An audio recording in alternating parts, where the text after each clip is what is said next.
আজকে আমি রান্না করছি গরমের দিনে হালকা পাতলা লাউ দিয়ে শোল মাছ, যেটা গরমের দিনে খেলে খুব ভালো হয়। এটা পেটের খুব উপকারী।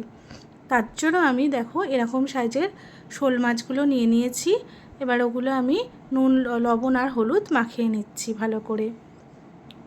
লবণ হলুদ ভালো করে মাখিয়ে নিচ্ছি।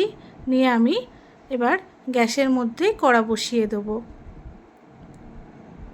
কড়া বসিয়ে দিয়ে ওর মধ্যে এবার আমি সর্ষের তেল দিয়ে দিচ্ছি।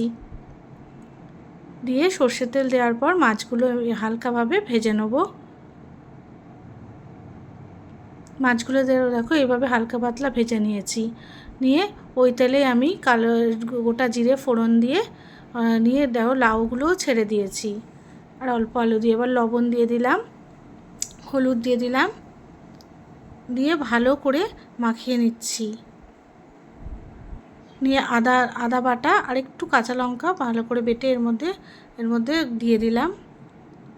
স্ম্যাশ করে করে দিয়েছি এখানে, মানে খুব ভালো করে বাটিনি।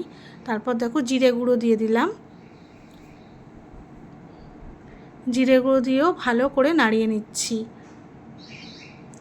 এবার যে আলুগুলো ভেজে রেখেছিলাম সেটা এর মধ্যে দিয়ে দিলাম।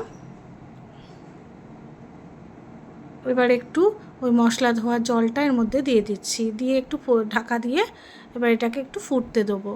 একটু হয়ে গেলে, সেদ্ধ হয়ে গেলে লাউগুলো আমি শোল মাছগুলো এবার এর মধ্যে দিয়ে দিয়েছি। দিয়ে শোল মাছগুলো দিয়েও ভালো করে একটু মাখিয়ে নিচ্ছি।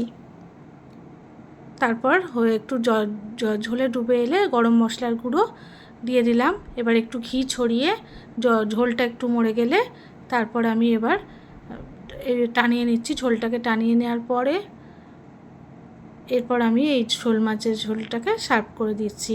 গরমের দিনে তোমরাও বাড়িতে এটা ট্রাই করে দেখো, খুব দারুণ হয় খেতে আর খাওয়াও খুব উপকারী।